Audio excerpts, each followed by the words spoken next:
বাইরেটা কি সুন্দর লাগছে। সত্যি রে, শীতের পর বসন্ত এলে মনটা কেমন যেন হয়ে যায়।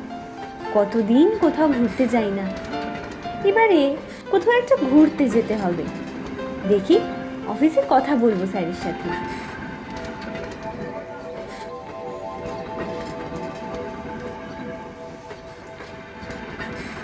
ও মা, মা, ও মা, হ্যাঁ হ্যাঁ, বলুন, কিছু বলবেন?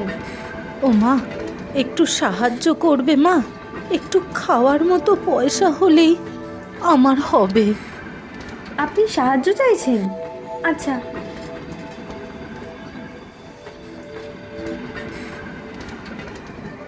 ধন্যবাদ মা, ধন্যবাদ। ভালো থেকো। আমার মতো দুঃখের জীবন তোমাদের কারোর যেন কখনো না হোক। আরে জানিস তো, অবাক হয়ে গেলাম। হ্যাঁ রে, সাহায্য চাইছিল, সেটাই তো ভাবছি। আবার উনি হঠাৎ এমন কেন বললেন? কথাবার্তা শুনে, পোশাক আশাক দেখে তো ওনাকে ভিখারি বলে মনে হয় না। না, আমার স্টেশন আসছে এবার। আগে থেকেই উঠে দরজার কাছে দাঁড়াই। তোকে আবার পরে কল করছি রে। আচ্ছা মা, তোমাকে একটা কথা জিজ্ঞেস করব? হ্যাঁ বলুন। তুমি কি কোথাও চাকরি করো নাকি কলেজে পড়ো মা? হ্যাঁ, কাজ করি। কেন বলুন তো?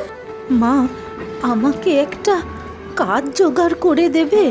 তোমার অফিসে হোক বা অন্য কোথাও। আপনি এই বয়সে কি কাজ করবেন? আর তাছাড়াও আমাদের কাজ আলাদা, অ্যানিমেশনের, সে তো শিখতে হয়। একটু দেখো না মা, যে কোনো কাজ হলে হবে। চা বানানো, ঘর ঝাড় দেওয়া, মোছা, রান্না করা, ফরমাস খাটা। দেখো না, দেখো না মা, এরকম কাজের লোকের তো দরকার থাকে অফিসে। মানে আমি কিছু বুঝতে পারছি না। আপনি ভিক্ষা করছেন, আবার কাজ খুঁজছেন? আপনার পোশাক আশাক দেখে আপনাকে তো...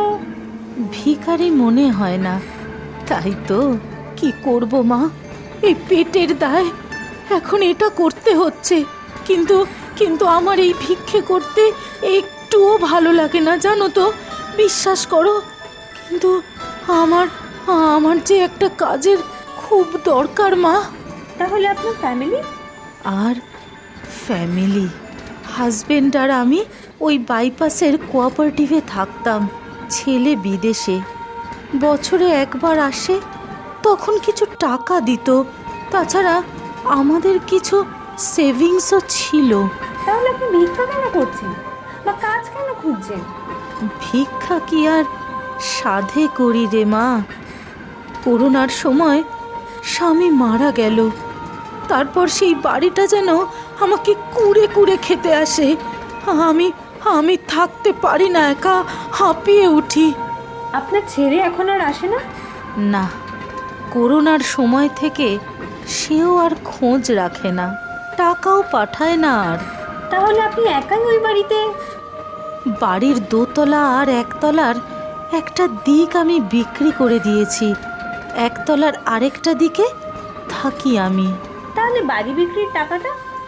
সে আর কতদিন, এক অসুখেই প্রায় সব শেষ হয়ে গেল।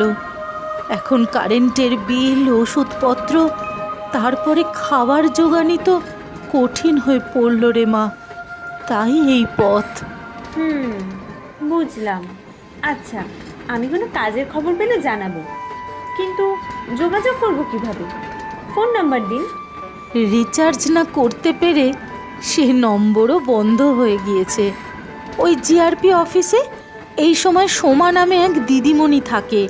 তুমি মা ওকে বলে দিও, ও আমাকে রোজ সকালে চা আর টিফিন খাওয়ায়। ও আমায় বলে দেবে। আচ্ছা মাসিমা, আমি কথা দিতে পারছি না, তবে কোনো খবর যদি পাই নিশ্চয়ই যোগাযোগ করব। আমি আসছি মাসিমা। আসবো স্যার? ও শম্পা, এসো। স্যার, একটু কথা ছিল। হ্যাঁ বলো। কাল তোমার মেলটার ব্যাপারে তো আমি তো ছুটি অ্যাপ্রুভ করে দিয়েছি। না স্যার, অন্য ব্যাপারে। অন্য ব্যাপার? আচ্ছা বলো। বলছিলাম স্যার, আপনি যদি কিছু মনে না করেন তাহলে একটা অনুরোধ করতাম।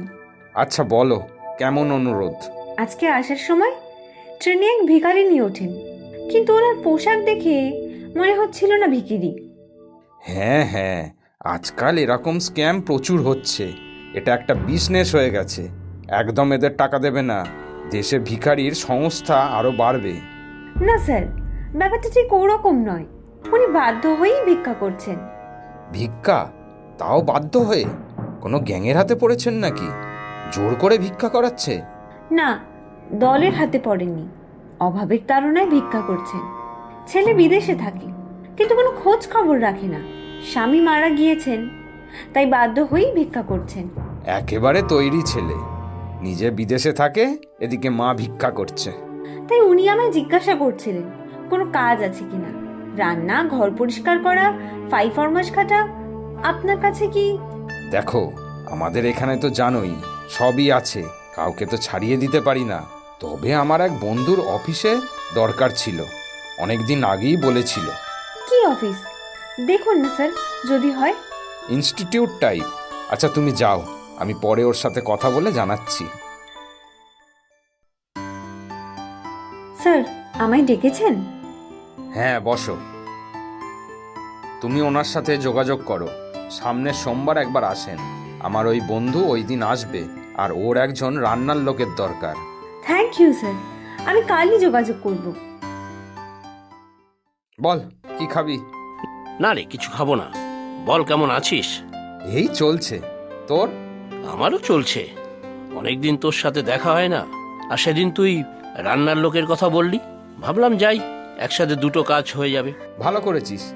তবে তিনি তো এখনো আসেননি। আসবেন কি কে জানে, যা পরিস্থিতি ওনার। কি পরিস্থিতি? Anything serious? আরে মানুষের কি পরিস্থিতি হয় কখন। উনি খুব ভালো সচল ঘরের মহিলা, কিন্তু এখন বাধ্য হয়ে ওনাকে এখন ভিক্ষা করতে হচ্ছে। ভিক্ষা? কেন? স্বামী মারা গেছেন, ছেলে বিদেশে থাকে, কিন্তু যোগাযোগ রাখে না। আসবো স্যার? হ্যাঁ এসো।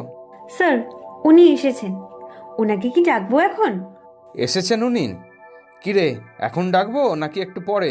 না না, এক্ষুনি ডাক, দেখি কথা বলি। খুব খারাপ লাগছে শুনে। শম্পা, নিয়ে এসো ওনাকে। স্যার, আসবো? আসুন, বসুন এখানে। সৌমেন, তাহলে কথা বলে নে। হ্যাঁ ঠিক আছে। তা আপনি কি কি কাজ পারেন? আরে উমাদি, তুমি? হ্যাঁ, আমি তো উমা। তুমি মানে ও সৌমেন? কিরে সৌমেন, তুই চিনিস ওনাকে?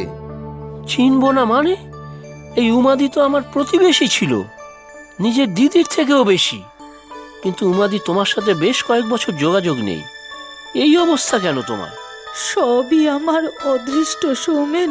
আচ্ছা, তোমার ছেলে তো, হ্যাঁ, বেলজিয়ামে থাকে তো। তুই চিনিস ওকে? আমার কোম্পানিতেই মার্কেটিং ডিভিশনে আছে। এই উমাদির রেফারেন্সেই আমার কাছে এসেছিল এই চাকরিটার জন্য। তোমার চিন্তা নেই উমাদিদি, আমি এক্ষুনি ফোন করছি। তোমার দেখাশোনা না করলে ওর চাকরির মেয়াদও শেষ হয়ে যাবে। সত্যি কি আশ্চর্য, ভাগ্যিস শম্পাটা এসে আমাকে বলল, আর তুইও এত ব্যস্ততার মধ্যে এখানে এলি। ওপরওয়ালা যা চায় তা তো হবেই। তাহলে আমার আমার কাজটা? তোমার ছেলে প্রতি মাসে তোমাকে টাকা পাঠাবে, মাঝে মধ্যে এসে দেখা করবে, সে ব্যবস্থা আমি করে দেব। আর একা বাড়িতে সময় কাটে না, তাই আমাদের অফিসে তুমি আসবে যখন যেমন পারবে। আমি তো আর কোনো কাজ পারি না। কেন? সবার সুবিধা অসুবিধাগুলো তো বুঝতে পারবে। আমাদের এমপ্লয়ীদের সাথে কথা বলবে, তাদের সমস্যা বুঝবে, তাদের ওয়েলফেয়ার দেখবে। বাহ, এটা তো খুব ভালো প্রস্তাব। ওনারও সময় কাটবে, আর তোর কোম্পানিরও উপকার হবে। একটা কথা ভাই সৌমেন, যাই করো আমার ছেলেটার যেন কোনো ক্ষতি না হয়। আমার আমার যা হওয়ার হোক, ওর যেন চাকরিটা না যায়। মা তো আমি। এই না হলে ভারতীয় মা। কি মাসিমা, এবারে খুশি তো? সবই তোর জন্য রে মা। কত ভালো মেয়ে তুই। একদিন আসিস না মা আমার বাড়িতে, নিজে রান্না করে পেট ভরে খাওয়াই। আচ্ছা, ঠিক যাব একদিন। হ্যাঁ রে রিম্পা, বল। হ্যাঁ হ্যাঁ, সেই ট্রেনের মাসির সাথেই কথা হচ্ছিল, সব ঠিক হয়ে গিয়েছে। মধু রেনো সমাপয়েত, বুঝলি না, সব ভালো যায় শেষ ভালো। প্রচুর সঠিক উত্তরদাতাদের মধ্যে থেকে আমরা বেছে নিয়েছি 10 জনের নাম। গল্পের নাম নৌকা করে পিকনিক। নামগুলি হলো দেবিকা ব্যানার্জি, হলদিয়া, পশ্চিমবঙ্গ থেকে; মোহনা আক্তার মৌ, নাটোর, বাংলাদেশ থেকে; তনুশ্রী বালা, নদিয়া, পশ্চিমবঙ্গ থেকে; অমৃতা, হাওড়া, পশ্চিমবঙ্গ থেকে; রুহি রহমান, কুমিল্লা, বাংলাদেশ থেকে; সঙ্গীতা মণ্ডল, মহেশতলা, পশ্চিমবঙ্গ থেকে; সুমি, বগুড়া, বাংলাদেশ থেকে; শিপ্রা মাহাতো, রানীগঞ্জ, পশ্চিমবঙ্গ থেকে; রাজদীপ দেবনাথ, কবিরাজপাড়া, পশ্চিমবঙ্গ থেকে; সামিরা, গাজীপুর, বাংলাদেশ থেকে। আজকের প্রশ্ন, মহিলার ছেলে কোথায় থাকতো? তোমরা প্রশ্নের উত্তরের সাথে নিজের নাম আর কোথায় থাকো সেটাও লিখে জানাবে কিন্তু।